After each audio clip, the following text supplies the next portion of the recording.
Tomato উচ্ছে বেগুন 30 টাকা কিলো হবে। আর শসা? বেগুন 40 টাকা কিলো হবে। টমেটো উচ্ছে বেগুন 30 আর শসা 40। ঢেঁড়স আর বরবটি 420। ঢেঁড়স 400 দাও, এটা 400 দাও।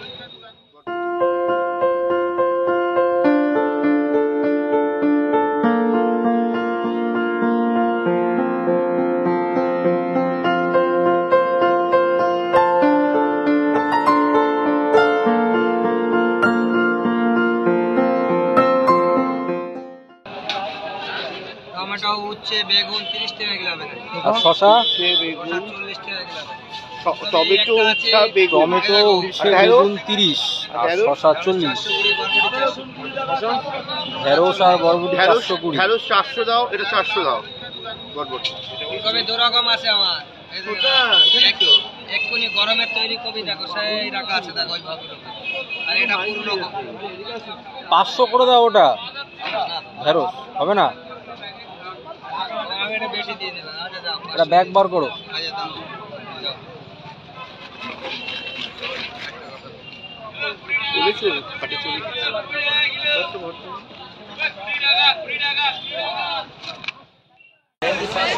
এই পেছনে ভিড় দেখতে পাচ্ছেন, পেছনে বাজার। আজকে কিন্তু দাঁড়িয়ে আছে কিন্তু মধ্যমগ্রাম হাটে। এটা হচ্ছে বাদু রোডে, মধ্যমগ্রাম থানার কিছুটা পরে ওরা চলে আসবে, ডান দিকে পড়বে বাজারটা। বাজারের রেটটা দেখতেই পাচ্ছেন খুবই সস্তা। আমি অলরেডি বাজার করা শুরু করে দিয়েছি ঘরে, মানে সাপ্তাহিক বাজার শুরু করে দিয়েছি, দৈনিক বাজার যেটা বলেন, বাজারটা নিয়ে নিচ্ছি। তো এখন এখান থেকে নিচ্ছে হচ্ছে টমেটো উচ্ছে আর কি রয়েছে এখানটায়, বেগুন আর একটু ঢেঁড়স, একটু বরবটি, টুকটাক সবজিগুলো এখান থেকে নিয়ে নিচ্ছে। গন্ধলেবু বাজারে হচ্ছে 10 টাকা পিস, হাটে হচ্ছে 3টে 20 বললে 4টে 20 দিয়ে দিচ্ছে দাদা, কিন্তু 4টে 20 দিয়ে দিচ্ছে আমাদের, মানে 5 টাকা করে পড়ছে একটা। আর শশা বললো 40 টাকা কিলো। মার্কেটে কিনতে গেলে 60 টাকা খরচ করতে হবে আপনাকে। এখানে 1 কিলো 100 গ্রাম নিয়ে নিচ্ছি শশা, 40 টাকায় নিচ্ছে। 150 টাকার মধ্যে এক ব্যাগ বাজার আমাদের হয়ে গেল। দেখুন কত কিছু বাজার হয়ে গেল। নতুন ইঁচড় সিজনের, এই যে লোকাল নতুন ইঁচড় কেটে দিলে পরে 60 টাকা কিলো।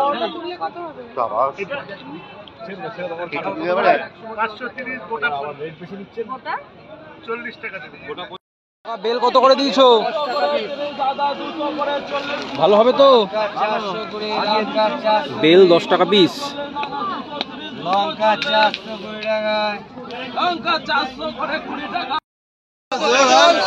দাদা পটল কত?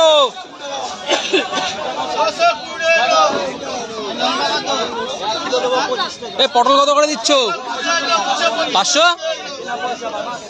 পটল 520 টাকা। পটল 520।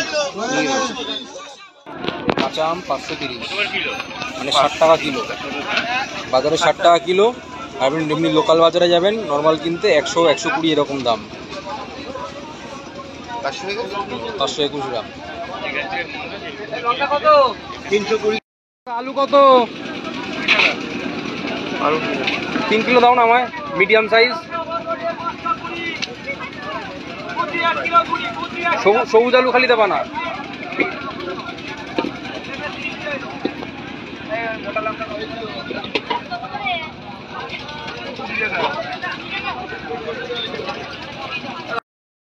বাজারের মধ্যে চপের দোকান, এই দেখুন চপের দোকান, এই যে মুড়ি মুড়কি ভাজা ভাজার দোকান, সব রকম কিছু পাওয়া যাবে এই মধ্যমগ্রাম হাটে, সব কিছু পাওয়া যাবে। সবজি বাজার মোটামুটি কমপ্লিট। এবার এই সাইডটা হচ্ছে মাছ বাজার, চলে এসেছি মাছ বাজারের দিকে। দেখুন কুচে মাছ কেউ খায় না জানি না। এদিকে রয়েছে রূপচাঁদা, এদিকে রয়েছে জাম্বো সাইজের কাতলা। এক একটা ওজন কমসে কম 3.5-4 কিলো তো হবেই, জাম্বো সাইজের কাতলা সব। আর বোয়াল, আর ওদিকে রয়েছে বোয়াল আর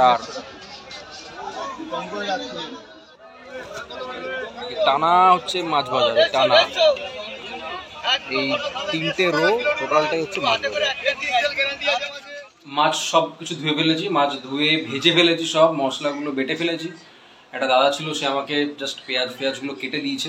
তো আমি সব মোটামুটি বাটা কাটা সব করে ফেলেছি, সব কমপ্লিট, দেখাচ্ছি আপনাদেরকে। আজকে দুটো মাছের প্রিপারেশন হবে, একটা হচ্ছে কাতলা মাছ, একটা হচ্ছে ওই ম্যাকারেল মাছ যেটা বললাম। দুটো দুরকমভাবে হবে, পেঁয়াজ রসুন দিয়েই হবে, কিন্তু দুটো দুরকমভাবে হবে। একটা একটু কষিয়ে হবে আর একটা নর্মাল পাতলা যেরকম গ্রেভি হয়, নর্মাল ঝোল হয় ঘরোয়াভাবে, সেরকমভাবে হবে। এই দেখুন সমস্ত মাছ কিন্তু এখানে ভেজে নিয়েছি, আমি একটা পাত্রে রেখেছি। এখানে টমেটো কুচি আছে, এখানটায় রয়েছে পেঁয়াজ আদা রসুন বাটা, লঙ্কাটা আমি আলাদা করে রেখেছি, লঙ্কাটা বেটে। এখানে মাছের ঝোলের মতো করে আলু কাটা আছে, আর এখানটায় রয়েছে হচ্ছে এই ধনেপাতা কুচি, আর মশলা যা আছে টুকটাক দিয়ে দেবো। এখানে মশলা একটা প্যাকেট বার করে রেখেছি, নুন হলুদ যা প্রয়োজন মতো দরকার বার করে দেবো। এই যে দুদিকে দুটো কড়াই বসিয়ে দিয়েছি, দুরকমভাবে দুটো হবে। এখানটায় করা হচ্ছে ম্যাকারেল মাছটা, আর এদিকটায় করবো হচ্ছে আমি কাতলা মাছটা। তো চলুন শুরু করা যাক। দেখুন আমি কিন্তু দুদিকে দুরকম বসিয়ে দিয়েছি। এদিকটায় এই ম্যাকারেল মাছের কষা করে হবে, বেশ মাখা মাখা একটা কষা করে গ্রেভি টাইপের হবে। আর এদিকটা হবে কাতলা মাছের ঝোল, এই আলু দিয়ে ঝোল হবে। আলুগুলোকে দিয়ে মশলাগুলোকে দিয়ে টমেটো দিয়ে হালকা একটু ধনেপাতা দিয়ে ব্যাপারটাকে একটু ভেজে ভেজে নেব, মানে আলুটা সেদ্ধ হয়ে আসলে পরে মশলাটা যখন ভাজা ভাজা হয়ে যাবে তারপরে এটাকে ঝোল বানানোর জন্য প্রয়োজন মতো জল দেবো। কিন্তু এদিকটা আমি জল সেরকমভাবে অ্যাড করবো না, খুবই সামান্য জল অ্যাড করবো, মাখা মাখা হবে। এর মধ্যে মশলা যা দেওয়ার দিয়ে দিয়েছি, মানে পেঁয়াজ রসুন আদা লঙ্কা বাটা দিয়ে দিয়েছি, একটু টমেটো দেখতে পাচ্ছেন দিয়ে দিয়েছি, ধনে পাতাও রয়েছে, আর একটু ওই চিকেন মশলা দিয়ে দিয়েছি, অ্যাড করে দিয়েছি ফর টেস্টের জন্য। তো দুই দিকে দুটো রান্না প্যারালালি নামিয়ে ফেলবো। এটা এখন কষানোর পর্যায়ে চলছে, কষিয়ে নেব আগে ভালো করে, কষিয়ে নিয়ে তারপর যেটা যেরকম গ্রেভির প্রয়োজন সেটা সেরকম গ্রেভি দিয়ে নামিয়ে দেবো। আর গার্নিশের জন্য একটু ধনে পাতা রেখে দিয়েছি, উপরে ছড়িয়ে দেবো। আর এই যে ভাজা মাছগুলো হয়ে গেলে পরে, মানে যখন গ্রেভিটা রেডি হয়ে যাবে, এই দিকে দুটো দিকে যখন গ্রেভি রেডি হয়ে যাবে তখন ঝোলের মধ্যে মাছগুলো ছেড়ে দেবো। আমি কিন্তু প্রয়োজন মতো এটায় যতটা জল দরকার একটু জল দিয়ে দিয়েছি, মানে মশলাটা কষানোর জন্য, আলুটাকেও সেদ্ধ করবার জন্য। আর এই টাইমটা চেখে নিতে হয় মশলাটার নুন ঝাল সব কিছু ঠিক আছে কিনা অ্যাড করার জন্য। যেহেতু আলু আছে তাই মিষ্টিটা পরে দেবো আমি, মানে চিনিটা দিলে পর আলুটা সেদ্ধ হবে না। যেহেতু এটা আলুর ব্যাপার নেই তাই এটার মধ্যে মিষ্টি নুন ঝাল সবই দিয়ে দেওয়া হয়েছে। এটাকে চেখে নিয়েছি, একটু নুন শর্ট ছিল, নুন অ্যাড করে দিয়েছি, আবার এটাকে কষতে দিয়ে দিয়েছি। আর এটায় আলুটা যখন সেদ্ধ হয়ে আসবে তখন চিনির স্বাদটা নেব, মানে মিষ্টত্বের স্বাদটা নেব। হালকা করে একটু চিনি দিয়ে দেবো, যেরকম রান্না একটু ছড়ানো হয়, মানে জাস্ট ফর টেস্টের জন্য, দিয়ে তারপরে গ্রেভিটা বানাবো। এ দেখুন কষানো কিন্তু প্রায় হয়ে আসছে, এটা কিন্তু আস্তে আস্তে করে তেল ছাড়ছে, মানে এটা কষানোটা প্রায় কমপ্লিট। আর এটা এখনও হবে, তেল এখনও ছাড়িয়ে আমি অল্প অল্প করে জল দিয়ে, যেহেতু এটার মশলার পরিমাণটা একটু কম, ঝোলটা একটু পাতলা হবে, আলু দিয়ে হচ্ছে, তাই এটাকে অল্প অল্প পরিমাণে জল দিয়ে আমি বারবার করে কষাচ্ছি। তো এই দুদিকে দুটো চলছে। একটা সময় ছিল যখন আমি মানে একটা কড়াইতে একটাই রান্না করতে পারতাম, এই পাশে যে আরেকটা কড়াই বসে রান্না করব সেই সাহসটা পেতাম না, মানে এত ভয় পেতাম, মানে দুটো রান্না প্যারালালি করব, যদি পুড়ে যায় কোনোটা কিছু খারাপ হয়ে যায়। তো এখন দুটোই করতে পারি, সব কিছু মহারাজের কাছ থেকে শিখে নিয়েছি আমি, মানে মহারাজ একবার পারলেই তিনটেতেই কড়াই বসিয়ে মহারাজ একটা টাইম রান্না করে দেবে। তো এই আর্টটাও মহারাজের কাছ থেকে আমার শেখা। তো কী করে তিনি একবারে তিনটে রান্না করেন, মানে যে কটা চুলি সে কটা রান্না একবারে করতে পারেন, আমি নিজের চোখে দেখেছি বলে আপনাদের কাছে বললাম ব্যাপারটা। উনি একবারেই তিনটে ওভেন দেখতে পাচ্ছেন, তিনটেতেই মাঝখানে যদি কোনো ভাজার আইটেম করার থাকতো মহারাজ এতক্ষণে বসে ভাজাটা হয়তো করেও ফেলতেন। তো এটা ওনার কাছ থেকে আমার শেখা, দুটো কী করে প্যারালালি করতে হয়। এখানটা দেখুন এটা প্রায় হয়ে এসছে, লেগে আসছে, এবার এটা হালকা করে জল দেবো আমি। মশলাটায় হালকা করে জল দিয়ে নিয়েছি, এটা আরেকটু কষবে। আর এটা মোটামুটি হয়ে গেছে, আলু দেখলাম সেদ্ধ হয়ে গেছে, মশলাটা মোটামুটি কষে এসছে। এটা কিন্তু পরিমাণ মতো আবার জল দিয়ে দেবো, যতটা আমার গ্রেভির প্রয়োজন জল দিয়ে এটাকে ভালো করে ফোটাবো। আমার কিন্তু দুদিকে দুটো দেখুন প্রায় কমপ্লিট। এটাই আমার যতটা গ্রেভি প্রয়োজন জল দিয়ে আমি ঢেকে দিয়েছি, এটা ফুটছে অলরেডি এদিকেরটা। আর এদিকেও যতটা আমার প্রয়োজন গ্রেভি, আপনার মনে হচ্ছে পাতলা কিন্তু গ্রেভিটা কিন্তু বেশ ঘন, দেখুন বেশ ঘন গ্রেভি। এটা একটু কষা কষাই হবে, তো যতটা প্রয়োজন জল দেওয়া ততটা দিয়ে দিয়েছি। এবার এটা ফুটবে, ফোটার পরে এবার দুই দিকেই যখন হয়ে আসবে সমস্ত স্বাদ নেওয়া কমপ্লিট আমার, সব কিছু ঠিকঠাক করে দিয়েছি যেটা যেটা প্রয়োজন ছিল, নুন চিনি দেওয়ার পরে এরপরে এই মাছগুলো ভাজা মাছগুলো ছাড়বো। দুটো ভাজা মাছ রেখে দেবো আলাদা করে, কারণ যারা ঝোলের মাছ খায় না তারা হয়তো ভাজা মাছ খাবে। দুটো করে দুই দিক থেকেই মাছ রেখে দেবো, আর বাদ বাকিটা আমি এই ঝোলের মধ্যে ফেলে দেবো। আমার দুদিকেই কিন্তু গ্রেভি রেডি। এদিকে দেখুন গ্রেভি রেডি হয়ে গেছে, এই গ্রেভিটাও রেডি হয়ে গেছে, যে থকথকে সুন্দর কষানো গ্রেভি রেডি হয়ে গেছে এদিকে। আর এই গ্রেভিটা পাতলা করে বেশ সুন্দর হালকার উপর দেখুন আলু সেদ্ধ হয়ে গেছে, সব স্বাদ নেওয়া কমপ্লিট আমার। এবার মাছ ছাড়ার পালা। তো এটাই আমি ছাড়বো হচ্ছে কাতলা মাছ। এটা এই ঝোলটা দিয়ে দেবো কাতলা মাছগুলো, আর এই গ্রেভিটার মধ্যে পড়বে হচ্ছে ম্যাকারেল মাছগুলো।